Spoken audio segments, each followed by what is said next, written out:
बड़ी माण वाली गल है एंड मैं सब नूं कंग्रैचुलेट भी करना चाहुंदा तुहानूं कि साडे देश दे विच हुण ना तो अनएम्पलॉयमेंट वर्गिया कोई इशू है, ना ही रेप केसेस हो रहे हैं, ना ही इलिटरेसी है तो दूर दूर तक ही नहीं है साडी कंट्री। दैन ना ही इन्फ्लेशन वर्गी कोई चीज़ है साडी कंट्री।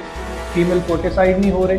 असी 26 जनवरी ते हुण बेटी बचाओ बेटी पढ़ाओ का नारा भी नहीं लगाते। महिला एवं बाल विकास मंत्रालय की झांकी विषय वस्तु है बेटी बचाओ बेटी पढ़ाओ। ना ही साडी कंट्री कोई मर्डर्स हो रहे ने, लॉ एंड ऑर्डर की सिचुएशन इज़ वेल मेनटेन्ड है। जे सब चीज़ां टॉप नोच ने ताई तो साडी कंट्री गल चल रही है India versus Bharat. So welcome to talks. मेरा नाम है जी सरताज सिद्धू एंड इस वीडियो च आपां जस्ट यही गल करांगे कि ये जिहड़े दो नेम्स ने साडी कंट्री दे, India and Bharat, one and the same thing, but ये इन्नी चर्चा च क्यों आ। I will start with the constitution of India. तुहाडीआं स्क्रीनस ते तुसीं देख सकदे हो कॉन्स्टिट्यूशन दा इंग्लिश एंड हिंदी वर्जन दोनों दे विच तुसीं फर्स्ट लाइन दे विच देख सकदे हो what it is written there। तुसीं देख सकदे हो कि इंग्लिश वर्जन दे विच लिखिआ होया name and territory of the union India that is Bharat shall be a union of states। And जे असी हिंदी वर्जन की गल करिए तो उत्थे तुसीं देख सकते हो भारत अर्थात इंडिया राज्यों का संघ होगा। तो ये दोनों लैंग्वेजेस दे विच ही बड़ा क्लीयरली कॉन्स्टिट्यूशन के फर्स्ट पेज के उपर ही मैंशनड आ कि साडे देश के दो नाम्स ने and it is one and the same thing to call our country India और भारत। आपां इस गल नूं इत्थे ही एंड नहीं कर सकते बिकॉज एक एडे वड्डे देश की एडी वड्डी पॉपूलेशन वाला एक देश हो एंड एडी वड्डी गवर्नमेंट जे कोई गल कर रही है तो दैट मीनस कोई तो उहदे पिछे कारण होगा। तो मैं ये काम तुहाडे लई करता होया बहुता लंबा रिसर्च करने की लोड़ ही नहीं पई मैनूं, क्योंकि बहुत पहला ही मैनूं इहदा जिहड़ा कारण सीगा वो मिल गया मेरी थोड़ी जी रिसर्च के नाल ही। आई फाउंड आउट दैट इहदे पिछे एक बहुत वड्डा कारण है and the reason is elections 2024। Bharat name ते आउने पहला आपां भारत नेम दा ओरिजिन जानना पऊगा सानूं। एक वर्ड आया कित्थों Bharat. The term Bharat is from the king Bharat who was the son of Dushyant and Shakuntala, and the term Varsa means a division of the earth or a continent. Bharat Khanda is a term used in some of the Hindu texts. So here we need to highlight Hindu word. Here you can see 3 screenshots on the video. Other 2 screenshots जो तुसी देख सकते हो कि कौन दुष्यंत कौन सीगे and Shakuntala कौन सीगे। Direct relation इन्हां दा with a particular religion Hinduism जिन्हां दी मेजोरिटी है साडे देश दे विच उन्हां दे नाल इन्हां दा लिंक। सो भारत बेसिकली जिहड़ी टर्मिनोलॉजी है ये उस रिलीजन दे नाल रिलेटेड आ जिहदी मेजोरिटी साडी कंट्री दे विच। I am not against any kind of religion या इफ आई टॉक अबाउट कि मैं भारत नेम दे अगेंस्ट हां। बहुत सोहना नेम आ। रिलीजियस नेम्स जिहड़े ने बड़े वधिया हुंदे ने, इन्हां दे बड़े डीप मीनिंग्स हुंदे ने। तां I am in very much favour of Bharat name as well, but आपां इत्थे फैक्ट्स दी गल करांगे कि इत्थे पॉलिटिशियंस जिहड़े ने, क्योंकि पॉलिटिशियंस दा जिथे कुछ नहीं चलदा उत्थे धर्म बहुत वधिया चलदा। If we talk about the ideology of Shaheed Bhagat Singh, तो भगत सिंह की उम्र 23 साल सी जदों उन्होंने फांसी हुई है एंड उन्हें उस उम्र दे विच ये चीज़ दसती सी कि जे पॉलिटिक्स दे विच धर्म एड ऑन हो गया देश कदे अगे नहीं वध सकदा। ये दोनों चीज़ां अड अड चलनियां चाहिए। धर्म बहुत उपर बहुत सुपीरियर चीज़ है and it is highly spiritual. वो इस गंदी पॉलिटिक्स वर्गी चीज़ एड ऑन नहीं किया जा सकता, बट अनफॉर्चुनेटली साडा देश उस चीज़ का शिकार हो रहा एंड अनफॉर्चुनेटली साडे कोले ओह जे ही पॉलिटिशियंस ने जिहड़े उन्हां टॉपिक्स के उपर ही लोगों को टारगेट कर। You can check the facts कि हिंदूज की जिहड़ी पॉपूलेशन है नीयरली 80% आ इन द कंट्री, उन्होंने टारगेट किया जा रहा with the name called Bharat. हुण अगे चलते हैं इस वीडियो के विच। बहुत सारे यह डिपार्टमेंट्स ने, एजियां सैमी गवर्नमेंट या गवर्नमेंट कंपनीज ने जिन्हां दे नेम दे विच इंडिया आ। सब तो पहला आ गया एयर इंडिया, कितनी सारियां फ्लाइट्स जांदियां ने, ये भी थोड़ी अगली फ्लाइट एयर भारत होवे। दैन आ गया टीम इंडिया, उन्होंने एडी जर्सी के उत्ते बड़ा बड़ा लिखिया हुंदा। हुण तां वरिंदर सहवाग भी इहदा अपोज कर रहे हैं भी इंडिया नेम, मतलब वो काफ़ी मंदा चंगा बोल रहे हैं जिन्हां दी आपदी जर्सी के उपर वड्डा वड्डा इंडिया लिखिया होया सीगा एंड असीं उन्हां दी क्रिकेट दे असीं हुण भी फैन, बट वो कहते जी शर्म आउंदी है सानू इंडिया नेम दे अंडर खेडने। Anyways then Indian railways, Indian army, Indian navy, air force, Indian air force, ISRO, Indian space research organisation and you will wonder कि इसरो का कोई हिंदी नेम भी नहीं है जिहदे विच भारत आउंदा होवे। मैं हुणे गल करके आया इंडियन रेलवेज की, तो चलो वो ਭਾਰਤੀਏ ਸਮਥਿੰਗ ਆ ਜਾਂਦਾ, ਬਟ ਇਸਰੋ ਦੇ ਵਿੱਚ ਤਾਂ ਕੋਈ ਹਿੰਦੀ ਨੇਮ ਹੀ ਨਹੀਂ ਹੈ। Then IIFT, Indian Institute of Foreign Trade, then SAIL, steel India authority limited, BCCI, IIT, IIM, make in India, India gate. ਹੁਣ ਇੰਡੀਆ ਗੇਟ ਨੂੰ ਹਿੰਦੀ 'ਚ ਵੀ ਇੰਡੀਆ ਗੇਟ ਹੀ ਲਿਖਿਆ ਜਾਂਦਾ ਕਿਉਂਕਿ ਨੇਮਸ ਤਾਂ ਚੇਂਜ ਹੋਣੇ ਨਹੀਂ ਹੁੰਦੇ, so India gate. Election commission of India, Indian passport, FCI, then IPC, IAS, IRS।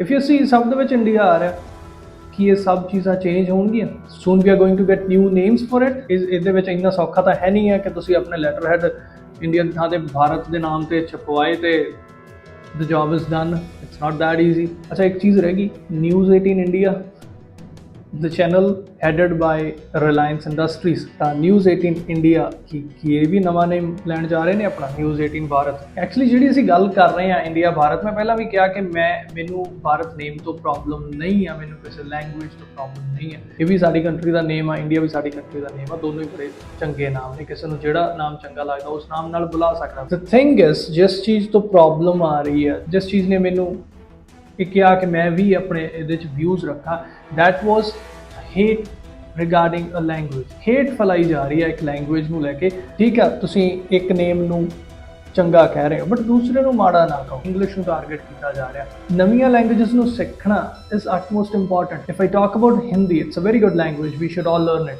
ਅਸੀਂ ਜਿਵੇਂ ਇੰਗਲਿਸ਼ ਲਰਨ ਕਰਦੇ ਹਾਂ, ਫ੍ਰੈਂਚ ਲਰਨ ਕਰਦੇ ਹਾਂ, ਸਪੈਨਿਸ਼ ਲਰਨ ਕਰਦੇ ਹਾਂ, ਜਿਹੜੀਆਂ ਲੈਂਗੁਏਜਸ ਜ਼ਿਆਦਾ ਬੋਲੀਆਂ ਜਾਂਦੀਆਂ ਨੇ ਸਾਨੂੰ ਸਿੱਖਣੀਆਂ ਚਾਹੀਦੀਆਂ। ਬਟ ਤੁਸੀਂ ਇੱਕ ਇਹੋ ਜਿਹੀ ਲੈਂਗੁਏਜ ਨੂੰ ਅਪੋਜ਼ ਕਰ ਰਹੇ ਹੋ ਜਿਸ ਤੋਂ ਬਿਨਾਂ ਤੁਹਾਡਾ ਸਰਦਾ ਵੀ ਹੈ ਨਹੀਂ ਆ। BJP ਦੀ ਆਪਣੀ ਸਾਰੀ ਵੈਬਸਾਈਟ ਦੋ ਹੀ ਲੈਂਗੁਏਜਸ ਦੇ ਵਿੱਚ ਆ, ਇੱਕ ਹਿੰਦੀ ਐਂਡ ਦੂਸਰੀ ਮੈਨੂੰ ਦੱਸਣ ਦੀ ਲੋੜ ਨਹੀਂ ਹੈ, ਤੁਸੀਂ ਆਪ ਹੀ ਦੇਖ ਲਓ ਸਕਰੀਨ 'ਤੇ। ਥਿੰਕ ਕੇਅਰਫੁਲੀ, ਇਹ ਲੋਕ ਤੁਹਾਨੂੰ ਬੇਵਕੂਫ ਬਣਾ ਰਹੇ ਨੇ। ਇਹ ਕੰਟਰੀ ਦੇ ਫੇਵਰ 'ਚ ਤਾਂ ਬਿਲਕੁਲ ਹੀ ਨਹੀਂ ਵਰਕ ਕਰਨ ਵਾਲੀਆਂ। ਚਲੋ ਅੱਗੇ ਚੱਲਦੇ ਹਾਂ। ਅਸੀਂ ਦੋ ਨੇਮਸ ਦੀ ਗੱਲ ਕੀਤੀ ਹੈ, ਇਹਦੇ ਦੋ ਨੇਮਸ ਹੋਣੇ ਇਹ ਪ੍ਰੂਫ ਆ ਉਹਨਾਂ ਮਹਾਨ ਸ਼ਖਸੀਅਤਾਂ ਦਾ ਜਿਨ੍ਹਾਂ ਨੇ ਸਾਡਾ ਕਨਸਟੀਟਿਊਸ਼ਨ ਲਿਖਿਆ, ਉਹਨਾਂ ਦੀ ਇੰਟੈਲੀਜੈਂਸ ਦਾ ਪ੍ਰੂਫ ਹੈ। ਹੁਣ ਮੈਂ ਇਹ ਗੱਲ ਕਿਉਂ ਕਹਿ ਰਿਹਾ ਕਿ ਉਹਨਾਂ ਦੀ ਇੰਟੈਲੀਜੈਂਸ ਦਾ ਪ੍ਰੂਫ ਆ, ਕਿਉਂਕਿ ਲੈਂਗੁਏਜਸ ਜਿਹੜੀਆਂ ਨੇ ਉਹਨਾਂ ਦੇ ਵਿੱਚ ਪ੍ਰੋਨਾਂਸੀਏਸ਼ਨ ਬਹੁਤ ਵੱਡੀ ਚੀਜ਼ ਹੁੰਦੀ ਹੈ। ਹੁਣ ਜੇ ਮੈਂ ਪੰਜਾਬੀ ਨੇਮਸ ਦੀ ਗੱਲ ਕਰਾਂ ਤਾਂ ਸਾਡੇ ਪੰਜਾਬ ਦੇ ਵਿੱਚ ਦੀਪਪ੍ਰੀਤ ਲਗਾਉਣਾ ਨੇਮ ਦੇ ਪਿੱਛੇ ਬੜਾ ਹੀ ਕਾਮਨ ਹੈ। ਬਹੁਤ ਸਾਰੇ ਲੋਕਾਂ ਦਾ ਨੇਮ ਹੁੰਦਾ ਹਰਮਨਪ੍ਰੀਤ, ਹਰਮਨਦੀਪ, ਬਹੁਤ ਸਾਰੇ। Just as an example, Harmandeep name ਆ ਕਿਸੇ ਦਾ,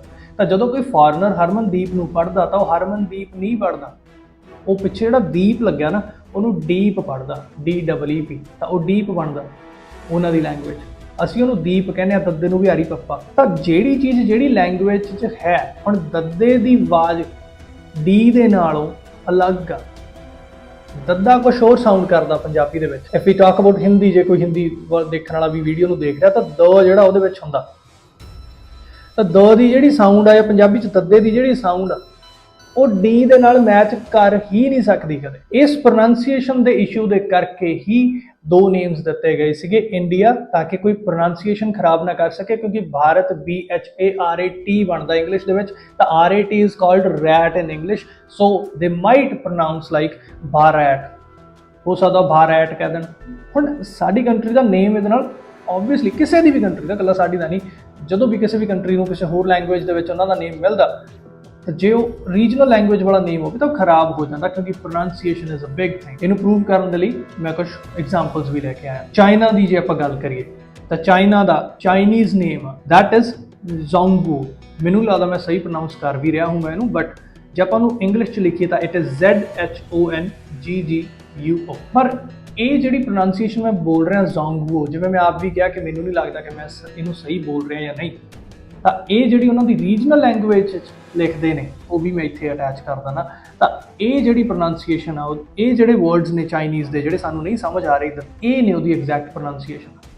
ਤਾਂ ਉਹਨਾਂ ਨੇ ਇਹਨੂੰ ਇੰਟਰਨੈਸ਼ਨਲੀ ਨਹੀਂ ਰੱਖਿਆ, ਉਹਨਾਂ ਨੇ ਰੱਖਿਆ ਇੱਧਰ ਚਾਈਨਾ। ਅਨਦਰ ਐਗਜ਼ਾਮਪਲ ਜਾਪਾਨ, ਇਹਦਾ ਜੈਪਨੀਜ਼ ਨੇਮ ਆ ਉਹਨਾਂ ਦੀ ਰੀਜਨਲ ਲੈਂਗੁਏਜ ਨਿਪੋਨ। ਜੇ ਅਸੀਂ ਇਹਨੂੰ ਇੰਗਲਿਸ਼ 'ਚ ਲਿਖਾਂਗੇ ਤਾਂ ਅਸੀਂ ਲਿਖਾਂਗੇ NIPPON, ਤਾਂ ਉਹਨਾਂ ਦੀ ਪ੍ਰੋਨਾਂਸੀਏਸ਼ਨ ਇਜ਼ ਨਿਪੋ। ਤਾਂ ਉਹ ਸਭ ਉਹਨਾਂ ਦਾ ਨੇਮ ਨੂੰ ਖਰਾਬ ਕਰ ਰਿਹਾ। ਜਿਵੇਂ ਇੱਥੇ ਸਾਡੇ ਜੱਟਾਂ 'ਚ ਹੁੰਦਾ ਢਿੱਲੋਂ, ਤਾਂ ਹੁਣ ਢਿੱਲੋਂ ਜਿਹੜੇ ਨੇ ਉਹਦੇ ਸਪੈਲਿੰਗ ਕੀ ਬਣਦੇ ਨੇ DHILLON, ਪੰਜਾਬੀ ਦੇ ਵਿੱਚ ਇਦਾਂ ਲਿਖਿਆ ਜਾਂਦਾ। ਹੁਣ ਅਸਲ 'ਚ ਜਿਹੜੀ ਇਹਦੀ ਪ੍ਰੋਨਾਂਸੀਏਸ਼ਨ ਆ ਉਹ ਤਾਂ ਇੱਥੋਂ ਪਤਾ ਲੱਗ ਸਕਦੀ ਆ ਪੰਜਾਬੀ 'ਚ। ਇੰਗਲਿਸ਼ 'ਚ ਜਿਹੜੀ ਪ੍ਰੋਨਾਂਸੀਏਸ਼ਨ ਆ, ਐਂਡ ਬਹੁਤੇ ਜਿਹੜੇ ਅੰਗਰੇਜ਼ ਹੁੰਦੇ ਨੇ, ਸਾਡੇ ਹੀ ਲੋਕ ਆਪਣੇ ਆਪ ਨੂੰ ਢਿੱਲੋਨ ਬੋਲਣ ਲੱਗ ਜਾਂਦੇ ਨੇ, ਢਿੱਲਨ ਬੋਲਣ ਲੱਗ ਜਾਂਦੇ ਨੇ, AP ਢਿੱਲਨ, ਫਲਾਣਾ ਢਿੱਲਨ, ਉਹ ਸਭ ਨੇਮ ਦਾ ਉਹ ਗੋਤ ਦਾ ਨਾਸ ਵਰ ਦਿੰਦੇ ਨੇ, ਢਿੱਲਨ ਬੋਲਣ ਲੱਗ ਜਾਂਦੇ ਨੇ ਆਪਣੇ ਆਪ ਨੂੰ। तो ये इंडिया शब्द एक अंग्रेजों के द्वारा दी हुई हमारे लिए गाली है, इसलिए इंडिया शब्द जाना चाहिए। ਇਹ ਨਹੀਂ ਤੁਸੀਂ ਵੀਡੀਓ ਦੇਖੀ, ਇਹਨਾਂ ਭਾਈ ਸਾਹਿਬ ਦਾ ਨਾਮ ਆ ਹਰਨਾਲ ਸਿੰਘ ਯਾਦਵ, ਬੀਜੇਪੀ ਦੇ ਪੋਲੀਟੀਸ਼ੀਅਨ ਨੇ। ਐਂਡ ਵੀਡੀਓ 'ਚ ਇਹ ਕਹਿੰਦੇ ਸੁਣਾਈ ਦੇ ਰਹੇ ਨੇ ਕਿ ਇੰਡੀਆ ਨੇਮ ਜਿਹੜਾ ਇਹ ਇੱਕ ਗਾਲ ਜੋ ਕਿ ਬ੍ਰਿਟਿਸ਼ਰਸ ਦੇ ਦੁਆਰਾ ਸਾਨੂੰ ਦਿੱਤੀ ਗਈ। ਤਾਂ ਮੈਂ ਹੁਣ ਇਹਨਾਂ ਨੂੰ ਕਹਿਣਾ ਚਾਹੂੰਗਾ ਕਿ ਹੁਣ ਤੱਕ ਤੁਸੀਂ ਗਾਲਾਂ ਹੀ ਖਾਂਦੇ ਆਏ ਹੋ। ਨੋ ਡਾਊਟ ਤੁਹਾਡੇ ਕੰਮ ਗਾਣਾ ਖਾਣ ਵਾਲੇ ਹੀ ਹੁੰਦੇ ਨੇ, बात तो सही है। ਸਾਰੀ ਪੋਲੀਟੀਸ਼ੀਅਨਸ ਤੇ ਮੈਂ ਇੱਕ ਪਾਰਟੀ ਨੂੰ ਟਾਰਗੇਟ ਨਹੀਂ ਕਰ ਰਿਹਾ, ਨਾ ਮੈਂ ਕਿਸੇ ਪਾਰਟੀ ਨੂੰ ਸਪੋਰਟ ਕਰ ਰਿਹਾ ਇਸ ਵੀਡੀਓ ਦੇ ਵਿੱਚ। And even BJP the website ਤੇ ਜੇ ਅਸੀਂ ਚਲੇ ਜਾਈਏ, ਜਿਹਦੇ ਬਾਰੇ ਮੈਂ ਪਹਿਲਾਂ ਗੱਲ ਕੀਤੀ ਕਿ ਬੀਜੇਪੀ ਦੀ ਵੈਬਸਾਈਟ ਜਿਹੜੀ ਉਹ 2 ਲੈਂਗੁਏਜਸ ਦੇ ਵਿੱਚ ਹੈ, ਇੱਕ ਹਿੰਦੀ ਇੱਕ ਇੰਗਲਿਸ਼, ਤੀਸਰੀ ਕੋਈ ਲੈਂਗੁਏਜ ਨਹੀਂ। ਤਾਂ ਉਹ ਜਿਹੜੀ ਲੈਂਗੁਏਜ ਜਿਹੜੀ ਇਹਨਾਂ ਨੂੰ ਅੰਗਰੇਜ਼ਾਂ ਨੇ ਗਾਲਾਂ ਦੇ ਵਿੱਚ ਦਿੱਤੀ ਆ, ਐਂਡ ਉਹਦੇ ਵਿੱਚ ਜਿਹੜਾ ਇੱਕ ਵਰਡ ਇਹਨਾਂ ਨੂੰ ਗਾਲ ਲੱਗਦਾ ਇੰਡੀਆ, ਉਹਨਾਂ ਦੇ ਬਾਰੇ 'ਚ ਬੜਾ ਕੁਝ ਲਿਖਿਆ ਹੋਇਆ ਇਹਨਾਂ ਦੀ ਵੈਬਸਾਈਟ ਦੇ ਉੱਪਰ। You can see the screenshot directly taken from the BJP's official website. ਇਹ ਆਪਣੀ ਅਫੀਸ਼ੀਅਲ ਵੈਬਸਾਈਟ ਤੇ ਹੀ ਗਾਲਾਂ ਕੱਢੀ ਜਾ ਰਹੇ ਨੇ। ਹੁਣ ਇਹਨਾਂ ਨੇ ਤਾਂ ਧੂੜ 'ਚ ਟੱਟੂ ਛੱਡਤਾ, ਹੁਣ ਇਸ ਨੇ ਬਹੁਤ ਲੋਕਾਂ ਨੂੰ ਮਿਸਗਾਈਡ ਕਰ। ਪਰ ਆਪਾਂ ਐਕਚੁਅਲ 'ਚ ਦੇਖਦੇ ਹਾਂ ਕਿ ਇੰਡੀਆ ਨੇਮ ਕਿੱਥੋਂ ਆਇਆ। The word India comes from the word Indus, called Sindhu in Sanskrit. The Greeks and Iranians called it Hindos or Indos, meaning the land to the east of the river called Indus। ਹੁਣ ਜਿਹੜਾ ਨੇਮ ਆ India, ਇਹ ਇੰਦਸ river ਤੋਂ ਆਇਆ, ਨਾ ਕਿ ਕਿਸੇ ਨੇ ਕੋਈ ਗਾਲ ਦਿੱਤੀ ਸੀਗੀ। Basic education is very important. ਤਾਂ ਹੀ ਤੁਹਾਨੂੰ 10th ਤੱਕ ਕੋਈ ਆਪਸ਼ਨਲ ਸਬਜੈਕਟ ਨਹੀਂ ਹੁੰਦਾ, ਸਭ ਮੈਂਡੇਟਰੀ ਹੁੰਦੇ ਨੇ, ਤਾਂ ਕਿ ਤੁਸੀਂ ਅੱਗੇ ਜਾ ਕੇ ਆਪਣੀ ਲਾਈਫ 'ਚ ਹਰਨਾਥ ਭਾਈ ਸਾਹਿਬ ਵਾਂਗੂ ਭੋਰੋ ਨਾ। ਜੇ ਇਹਨਾਂ ਨੇ WhatsApp ਯੂਨੀਵਰਸਿਟੀ ਤੋਂ ਬਾਹਰ ਨਿਕਲ ਕੇ ਐਕਚੁਅਲ 'ਚ ਦੇਖਿਆ ਹੁੰਦਾ ਕਿ ਇੰਡੀਆ ਨੇਮ ਆਇਆ ਕਿੱਥੋਂ ਆ, ਤਾਂ ਮੈਂ ਕੱਲ ਦਾ ਜਵਾਕ ਇਹਨਾਂ ਨੂੰ ਮੱਤ ਨਾ ਦਿੰਦਾ ਵੀ ਇਹਦੇ ਨਾਲ ਮਿਸਗਾਈਡ ਨਾ ਕਰੋ ਕਿਸੇ ਨੂੰ। ਸੈਲੀਬ੍ਰਿਟੀਜ਼ ਦੀ ਗੱਲ ਕਰਦੇ ਹਾਂ ਜਿਨ੍ਹਾਂ ਨੇ ਇਸ ਮੁੱਦੇ ਤੇ ਆਪਣੇ ਵਿਚਾਰ ਰੱਖੇ। ਸਭ ਤੋਂ ਪਹਿਲੇ ਤੇ ਆ ਗਏ ਨੇ ਅਮਿਤਾਭ ਬੱਚਨ। ਇਹਨਾਂ ਬਾਰੇ ਆਪਾਂ ਗੱਲ ਨਹੀਂ ਕਰਾਂਗੇ, ਇਹਨਾਂ ਦਾ ਟਵੀਟ ਨਹੀਂ ਪੜਾਂਗੇ ਅਸੀਂ, ਕਿਉਂਕਿ ਇਹ ਜਿਹੜੀ ਪਰਸਨੈਲਿਟੀ ਹੈ ਹਾਈਲੀ ਸਰਕਾਰੀ ਪਰਸਨੈਲਿਟੀ ਜੀ ਹੈ। ਇਹ ਪੈਸੇ ਲੈ ਕੇ ਕੁਝ ਵੀ ਬੋਲ ਦਿੰਦਾ ਬੰਦਾ ਹੈ। ਇਹ ਈਵਨ ਜਰਦੇ ਪਾਨ ਜਿਹਦੀ ਐਡ ਕਰਦੇ ਆ, ਪੈਸੇ ਲੈ ਕੇ ਇਹ ਕਹਿ ਦਿੰਦੇ ਨੇ ਕਿ ਜੀ ਇਹ ਜਰਦਾ ਪਾਨ ਨਹੀਂ ਹੈ ਜੀ, ਇਹ ਤਾਂ ਕੋਟਡ ਇਲਾਇਚੀ ਹੈ। ਇਹਨਾਂ ਨੂੰ ਜੇ ਕੱਲ ਨੂੰ ਪੈਸੇ ਦੇ ਕੇ ਕਿਹਾ ਜਾਵੇ ਵੀ ਤੁਸੀਂ ਕਹਿਣਾ ਵੀ ਬਾਦਲ ਸਾਹਿਬ ਮੇਰੇ ਪਿਤਾ ਸਮਾਨ ਨੇ, ਇਹਨਾਂ ਨੇ ਉਹ ਵੀ ਬੋਲ ਦੇਣਾ। अपने पिता समान बुजुर्ग साहब प्रकाश सिंह जी बादल साहब। ਅੱਗੇ ਚੱਲਦੇ ਹਾਂ, ਸਾਡੀ ਸਭ ਦੀ ਫੇਵਰੇਟ ਕੰਗਨਾ ਰਣੌਤ ਭੈਣ ਜੀ ਆ ਗਏ ਨੇ, ਜਿਨ੍ਹਾਂ ਨੂੰ ਮਾਂ ਭੈਣ ਦੀਆਂ ਗਾਲਾਂ ਖਾਣ ਦੀ ਬੜੀ ਆਦਤ ਪਈ ਹੋਈ ਹੈ। ਹਰ ਇੱਕ ਮੁੱਦੇ ਤੇ ਆਪਣੇ ਸੜੇ ਹੋਏ ਵਿਚਾਰ ਰੱਖਣੇ ਇਹਨਾਂ ਦੀ ਫਿਤਰਤ ਆ, ਤਾਂ ਇਹ ਕਿਵੇਂ ਪਿੱਛੇ ਰਹਿ ਜਾਂਦੇ। ਤਾਂ ਇਹਨਾਂ ਦਾ ਟਵੀਟ ਦੇਖਦੇ ਹਾਂ। Congratulations to everyone freed from a slave name ਜੈ ਭਾਰਤ। ਮੈਂ ਤਾਂ ਸਭ ਨੂੰ ਇਹੀ ਕਹੂੰਗਾ ਕਿ ਇਹਨੂੰ ਵਿਚਾਰੀ ਨੂੰ ਗਾਲਾਂ ਨਾ ਕੱਢਿਓ ਵੀ। ਉਹ ਜਿਵੇਂ ਆਪਣੇ ਗੁਰੂ ਘਰ ਬੇਅਦਬੀ ਕਰਕੇ ਬਾਅਦ ਚ ਉਹਨੂੰ ਜਿਹੜਾ ਬੇਅਦਬੀ ਕਰਦਾ ਉਹਨੂੰ ਕਹਿ ਦਿੰਦੇ ਨੇ ਜੀ ਇਹ ਤਾਂ ਮੈਂਟਲੀ ਡਿਸਟਰਬਡ ਹੈ ਜੀ, ਇਹਨੂੰ ਨਾ ਕੁਛ ਕਹੋ। ਚੱਲਦੀ ਹੈ ਇਹਨੂੰ ਥੋੜੀ ਜਿਹੀ ਪ੍ਰੋਬਲਮ, ਡਿਪਰੈਸ਼ਨ ਵਿੱਚ ਹੈ, ਤਾਂ ਇਹ ਸੁਣਦਾ ਨਹੀਂ ਹੈ ਗੱਲ ਕਿਸੇ ਦੀ ਵੀ। ਕੁਛ ਹਾਲਤ ਇਹਦੀ ਵੀ ਉਹੋ ਜਿਹੀ ਹੋਈ ਹੈ ਵਿਚਾਰੀ ਦੀ, ਭਾਈ ਇਹਨੂੰ ਨਾ ਕੁਛ ਕਹੋ। ਠੀਕ ਹੈ, she is very good in acting, ਕੋਈ ਸ਼ੱਕ ਨਹੀਂ ਹੈ, ਬਟ ਇਹ ਸਰਕਾਰੀ ਐਕਟਰ ਨੇ, ਇਹਨਾਂ ਨੇ ਤਾਂ ਪੈਨਸ਼ਨ ਲੈਣੀ ਹੈ ਮੈਨੂੰ ਲੱਗਦਾ ਸਰਕਾਰ। ਇਹ ਕੰਗਨਾ ਰਣੌਤ ਜੀ ਕਿੱਥੇ ਬੈਠੇ ਨੇ, ਉੱਤੇ ਕੀ ਲੇਬਲ ਲੱਗਿਆ ਹੋਇਆ, ਕੀ ਇਹਨਾਂ ਨੂੰ ਇੱਥੇ ਸਲੇਵਰੀ ਫੀਲ ਨਹੀਂ ਹੋ ਰਹੀ? ਅੱਗੇ ਚੱਲਦੇ ਹਾਂ। are a self-made person। ਇਹ ਜਿਹੜੀ ਜਿਵੇਂ ਤੁਸੀਂ ਗੱਲ ਕੀਤੀ ਹੈ ਨਾ ਸੈਲਫ ਮੇਡ ਦੀ, ਤਾਂ ਇਹ ਐਕਚੁਅਲੀ ਇਹ ਸੈਲਫ ਮੇਡ ਨਹੀਂ ਹੈ, ਸਰਕਾਰ ਮੇਡ ਐਕਟਰਸ ਨੇ। ਇਹਨਾਂ ਦਾ ਸਰਕਾਰੀ ਐਂਗਲ ਇਹਨਾਂ ਦੀ ਐਕਟਿੰਗ ਨਾਲੋਂ ਵੱਧ ਸਟਰੋਂਗ ਹੁੰਦਾ। ਬਟ ਉੱਥੇ ਤਾਂ ਬੈਠੇ rising India India India India ਕਰੀ ਜਾਂਦੇ ਨੇ। ਹੁਣ ਜੇ ਬੀਜੇਪੀ ਨੇ ਜਾਂ ਕਿਸੇ ਹੋਰ ਗਵਰਨਮੈਂਟ ਨੇ ਜੇ ਕਹਿਤਾ ਜੀ ਇੰਡੀਆ ਨੇਮ ਨੂੰ ਬਾਹਰ ਕੱਢੋ ਐਂਡ ਭਾਰਤ ਨੇਮ ਲੈ ਕੇ ਆਓ, ਤਾਂ ਹੁਣ ਇਹਨਾਂ ਨੂੰ ਇੰਡੀਆ ਨੇਮ ਦੇ ਵਿੱਚ ਸਲੇਵਰੀ ਫੀਲ ਹੋਣ ਲੱਗ। ਤਾਂ ਸਲੇਵਸ ਬੈਠੇ ਨੇ ਜੀ, ਸਲੇਵਸ ਦੀ ਮਹਾਰਾਣੀ ਨਾਲ ਤੁਸੀਂ ਮਿਲ ਸਕਦੇ ਹੋ। ਇੰਡੀਆ ਮੈਂ ਇੰਡੀਆ ਅਲਾਇੰਸ ਬਾਰੇ ਗੱਲ ਕਰਨਾ ਚਾਹੂੰਗਾ। हमारे देश के सभी पार्टी के नेतागण मोदी के पार्टी को छोड़ के ਉਹਨਾਂ ਨੇ ਕੁਝ ਐਂਕਰਸ ਬੈਨ ਕੀਤੇ ਨੇ। ਹੁਣ ਜਿਵੇਂ ਇਹਨਾਂ ਨੇ ਐਂਕਰਸ ਨੂੰ ਬੈਨ ਕੀਤਾ, ਤਾਂ ਇਹਦੇ ਨਾਲ ਇਨ ਮਾਈ ਪੁਆਇੰਟ ਆਫ ਵਿਊ ਕੋਈ ਖਾਸ ਫਰਕ ਪੈਣ ਵਾਲਾ ਨਹੀਂ ਹੈ। ਐਂਕਰਸ ਤਿੰਨ ਟਾਈਪ ਦੇ ਹੁੰਦੇ ਨੇ। ਇੱਕ ਤਾਂ ਉਹ ਐਂਕਰਸ ਹੁੰਦੇ ਨੇ, ਜਰਨਲਿਸਟ ਹੁੰਦੇ ਨੇ, ਜਿਹੜੇ ਆਪਣੇ ਚੈਨਲ ਦੇ ਆਪ ਮਾਲਿਕ ਹੁੰਦੇ ਨੇ, ਜਿਵੇਂ ਕਿ ਅਰਨਬ ਗੋਸਵਾਮੀ।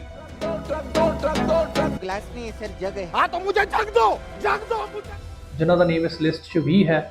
ਦੈਨ ਰਜਤ ਸ਼ਰਮਾ, ਖੈਰ ਉਹਨਾਂ ਦਾ ਨੇਮ ਇਸ ਲਿਸਟ 'ਚ ਨਹੀਂ ਹੈ, ਬਟ ਇਹ ਆਪਣੇ ਚੈਨਲ ਦੇ ਮਾਲਕ ਨੇ ਐਂਡ ਇਹ ਆਪਣਾ ਏਜੰਡਾ ਆਪ ਸਿਲੈਕਟ ਕਰਦੇ ਨੇ। ਇਸ ਤੋਂ ਬਾਅਦ ਕੈਟੇਗਰੀ ਆ ਜਾਂਦੀ ਆ ਸੀਨੀਅਰ ਐਂਕਰਸ ਦੀ, ਜਿਹਦੇ ਵਿੱਚ ਸੁਧੀਰ ਚੌਧਰੀ, ਅੰਜਨੌਨ ਕਸ਼ਯਪ, ਰੂਬਿਕਾ ਲਿਆਕਤ, ਇਹ ਪਰਸਨੈਲਿਟੀਜ਼ ਆ ਜਾਂਦੀਆਂ ਨੇ। ਇਹਨਾਂ ਦੇ ਕੋਲੇ ਆਪਣੀ ਇੱਕ ਫੇਸ ਵੈਲਿਊ ਹੁੰਦੀ ਆ, ਇਹਨਾਂ ਦੇ ਨੇਮ ਤੇ ਸ਼ੋਅ ਚੱਲਣ ਲੱਗ ਜਾਂਦੇ ਨੇ। ਇਹਨਾਂ ਦਾ ਵੀ ਰੋਲ ਹੁੰਦਾ ਟੌਪਿਕ ਨੂੰ ਲੈ ਕੇ ਆਉਣ ਦੇ ਵਿੱਚ। ਇਹ ਬੈਨ ਕਰਨੇ ਵੀ ਸਹੀ ਸੀਗੇ ਇੱਥੇ ਤੱਕ। ਥਰਡ ਕੈਟੇਗਰੀ ਜਿਹੜੀ ਹੁੰਦੀ ਆ, ਉਹਨਾਂ ਦੀ ਉਨੀ ਜਾਨ ਨਹੀਂ ਹੁੰਦੀ ਵੀ ਉਹ ਆਪਣੇ ਦਮ ਤੇ ਟੌਪਿਕ ਲੈ ਕੇ ਆਉਣ ਤੇ ਉਹੀ ਟੌਪਿਕ ਚੱਲੇ ਜੋ ਉਹ ਚਾਹਣਗੇ। ਇਸ 14 ਲੋਕਾਂ ਦੇ ਵਿੱਚ ਉਹ ਜਿਹੇ ਵੀ ਕੁਝ ਐਂਕਰਸ ਹੈਗੇ ਨੇ ਜਿਨ੍ਹਾਂ ਨੂੰ ਬੇਫਾਲਤੂ ਦਾ ਇੰਡੀਆ ਅਲਾਈਅੰਸ ਨੇ ਬੈਨ ਕੀਤਾ ਹੋਇਆ। ਹਾਂ, ਸੀਨੀਅਰ ਐਂਕਰਸ ਪਹਿਲੀਆਂ 2 ਕੈਟਾਗਰੀਜ਼ ਮੈਂ ਜਿਹੜੀ ਗੱਲ ਕੀਤੀ ਆ ਉਹ ਆਪਣੇ ਟੌਪਿਕਸ ਲੈ ਕੇ ਆ ਸਕਦੇ ਨੇ, ਉਹਨਾਂ ਨੂੰ ਬੈਨ ਕਰਨਾ ਠੀਕ ਸੀਗਾ। ਖਾਸ ਕਰ ਸੁਧੀਰ ਚੌਧਰੀ ਦੀ ਤਾਂ ਮੈਂ ਪੱਕੀ ਗੱਲ ਕਰਨੀ ਚਾਹੂੰਗਾ।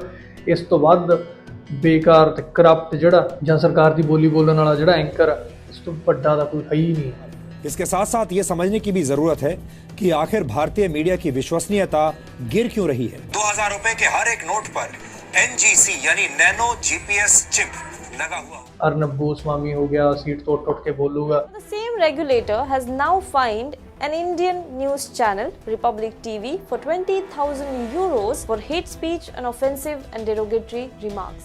ਗੰਦੀ ਤਰ੍ਹਾਂ ਹੇਟ ਫੈਲਾਉਂਦੇ ਨੇ ਕੰਟਰੀ ਦੇ ਵਿੱਚ। ਐਂਡ ਜਿਹੜੇ ਲੋਕ ਕਹਿੰਦੇ ਨੇ ਜੀ ਇਹ ਡੈਮੋਕ੍ਰੇਸੀ ਦੇ ਉੱਤੇ ਹਮਲਾ ਜੀ ਫਲਾਣਾ ਧਮਕਾਣਾ, ਇਹ ਜਿਹਾ ਕੁਛ ਨਹੀਂ ਹੈ। ਉਹਨਾਂ ਨੇ 10 ਸਾਲ ਦਿੱਤੇ ਨੇ ਐਂਡ ਇਹਨਾਂ ਨੇ 10 ਸਾਲਾਂ ਦੇ ਵਿੱਚ ਉਹ ਐਂਕਰਿੰਗ ਨਹੀਂ ਕੀਤੀ ਆ, ਉਹ ਜਰਨਲਿਜ਼ਮ ਦਾ ਐਗਜ਼ਾਮਪਲ ਨਹੀਂ ਰੱਖਿਆ जो ਰੱਖਿਆ ਜਾਣਾ ਚਾਹੀਦਾ ਸੀਗਾ। कई बार ऐसा होता है थक जाती हूँ और मैं ये कहती हूँ कि बहुत थकान होगी, अभी नहीं होगा। सच बताइए, why don't you get tired? आप थकते क्यों नहीं? कहूँगा वैसे कई लोग जानना चाहेंगे कि नरेंद्र मोदी जी को जब जुकाम लगता है तो वो क्या लेते हैं। मोदी जी, मैं ये जानना चाहूँगा, मतलब बचपन में ऐसा कौन सा खेल था जो आप खेलते थे? मैं आपसे क्या हमारे प्रधानमंत्री जी को मैं ये जानना चाहता हूँ, गुस्सा आता है? आपको मजा आता है काम करने में या कोई टॉनिक वगैरह आप ले रहे हैं? क्या राज क्या है?